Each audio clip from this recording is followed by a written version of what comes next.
The Formula One season has ended. The day we face the triple battle for the World Drivers' Championship, which would be decided at the Yas Marina circuit in Abu Dhabi. Lando Norris, Oscar Piastri, and Max Verstappen were fighting for the championship. This circuit would definitely declare the world champion. It would end both the season and the ground effect regulatory cycle. The last race would settle all the remaining duels of the season. That meant this Grand Prix would be all or nothing for many. In the different battles left on the grid, 58 laps would decide the world champion of the 2025 season. So ladies and gentlemen, for us it's time to sum up the most important things that happened in those 58 laps. In the last Grand Prix of the year, the Abu Dhabi one, unlike other times, this time we wouldn't have any surprises before the start of the race regarding penalties. However, the big surprise is that even though McLaren was seen as the favorite, Max Verstappen with a commanding lap took pole position away from the McLaren drivers, looking to control the pace, which was his main goal for this Grand Prix, and he ended up achieving it. Second would be Lando Norris, and third Oscar Piastri, so this result left the game wide open for what would be the final race, making all of us wonder what tactics Verstappen would use to try to win and what Piastri would do at this moment. And above all, if Lando Norris would withstand the pressure to become Formula One world champion, two drivers would walk away empty-handed and one would be champion at the end of the race. The tension was at its peak and anything could happen this weekend. And once the cars lined up on the starting grid, the traffic lights would go out, and with that, the Abu Dhabi Grand Prix would begin. Verstappen lets Lando take the Grand Prix lead after Lando gets a good start. For his part, Lando decides not to get into trouble and goes through turn 1 without any major conflict between the two. Russell, for his part, lost a position and that allowed Fernando Alonso to capture 5th place, which was his for the moment. During this start, I fought hard with Leclerc for 4th, but couldn't pass a very solid Leclerc. But go ahead. Despite extending his stint on hard tires, Piastri overtook Lando Norris, who was on mediums, to claim 2nd at turn 9, with a great outside overtake, and honestly Norris didn't offer much resistance. Knowing Piastri using a different strategy could neutralize Max Verstappen by pushing. Did they use any tricks to keep their crown? But the problem was that Leclerc kept pushing with drag reduction system, and Lando wasn't pulling away that much in those initial stages. What if he fell to 4th or was passed by the Ferrari driver? That would be a tough situation for him. In the fight for the Drivers' Championship by lap 4, Russell was able to overtake Alonso to move up to 5th, but he fell far behind in the fight for the podium. Meanwhile, Leclerc kept putting pressure on Lando Norris with the drag reduction system, even making some overtaking feints, but Norris wouldn't give in. He held on and little by little started to build a gap to get him out of drag reduction system range, and once he managed it, he took him out of pressure range. The guy just kept going completely at his own pace, while at the front he maintained a comfortable gap to Piastri, where the Australian was hoping to have a better chance to fight. When would his hard tires start working better than Max's? However, at this point in the race, the Grand Prix was extremely stable.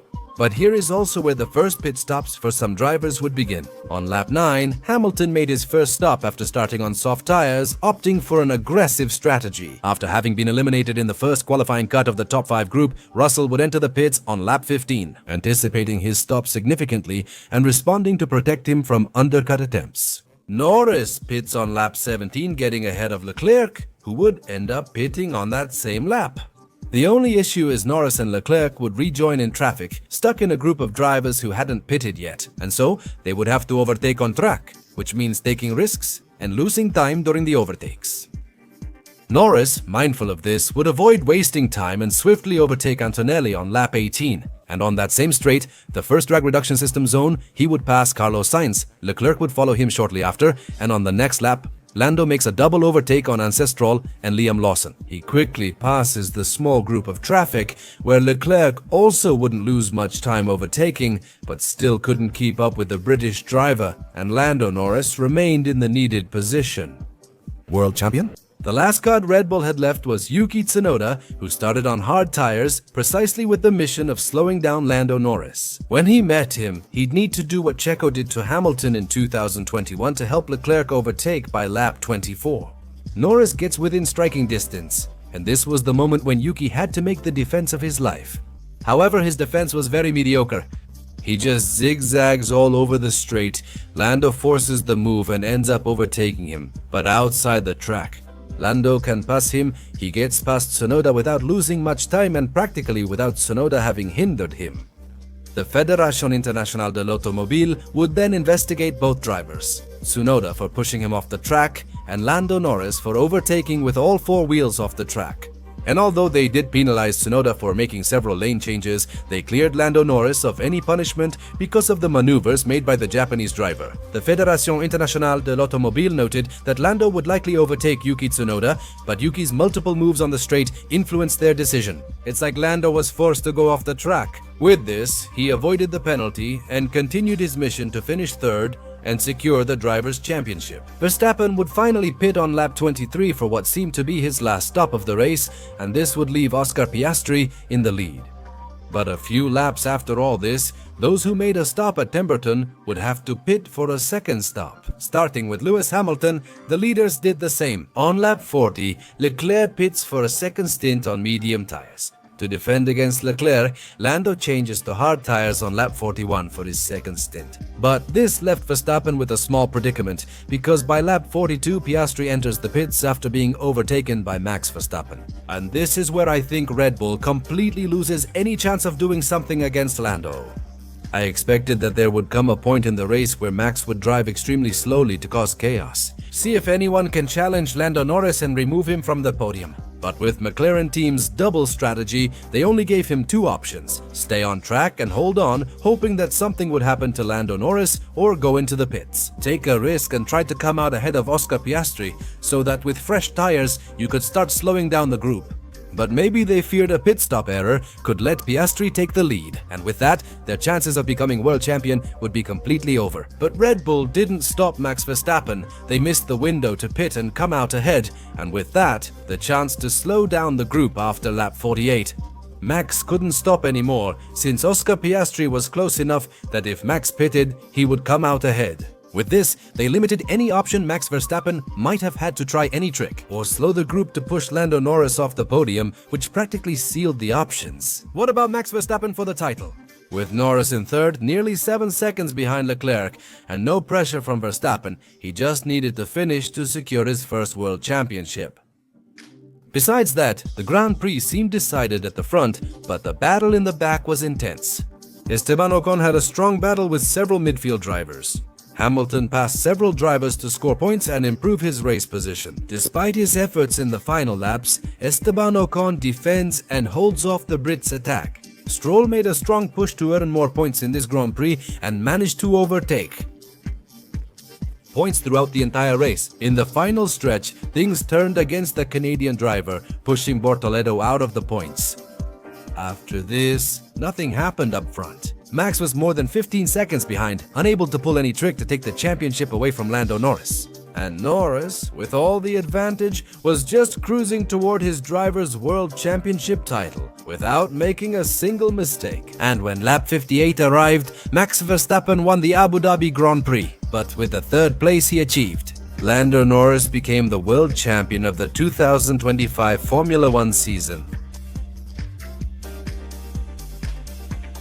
Max Verstappen secures his 8th win of the season, finishing with the most victories overall. But it wasn't enough to take the crown from Lando Norris, who, for the first time in his life at 26 years old, achieves the ultimate dream of any racing driver. A very tough season, fought with his teammate and, towards the end, with Max Verstappen, but Lando manages to hold on and take home the Champions Trophy in this 2025. The rest of the top 10 of the Abu Dhabi Grand Prix would finish as follows. Second place for Piastri, who couldn't do anything in this fight. Third place and world championship for Lando Norris. Charles Leclerc finished 4th in a surprising result. George Russell was 5th. In a weekend without pace for Mercedes, 6th place for Fernando Alonso. In a great race from him, 7th position for Esteban Ocon, 8th place for Lewis Hamilton, ending a season to forget. 9th place for Nico Hülkenberg, who takes advantage of the penalties to Oliver Bergman and Alain Stroll. And closing out the top 10, it's the Canadian driver who takes the last point home. Well, the expectations for this race were very high, but the same thing has always happened with this circuit. We've had a very flat race. Yes, the midfield brought quite a bit of excitement in the final laps, but up front, except for when Lando Norris and Leclerc had to overtake backmarkers, there wasn't much happening. Nothing really happened in this Grand Prix. and this World Championship decider has felt extremely bland. But is this something to expect at this mediocre Jazz Marina circuit? I'll rate it a 6. A flat race, but really in line with basically what this circuit means and what was practically the entire era of the ground effect technical regulations. My drivers of the day this time are Max Verstappen, showing an incredible pace at all times that allowed him to win the race in dominant fashion. Charles Leclerc was the only driver outside McLaren and Red Bull to challenge Lando Norris with his strong pace, along with Fernando Alonso. With an excellent result that saves Aston Martin from potentially dropping a position in the constructors' standings. Red Bull is my disappointment today, for perhaps unconventional reasons, but excluding Verstappen, who dominated this weekend.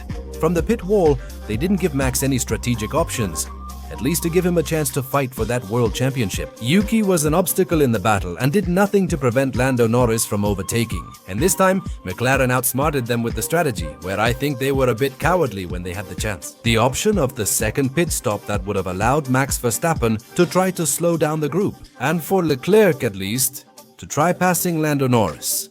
Maybe it wouldn't have been enough, even if Leclerc overtook. Piastri would have lost his position, but at least they would have tried a different strategy instead of just finishing the race. I'm saying there really wasn't much to do, but I felt like they didn't do anything to make things harder for Lando Norris either.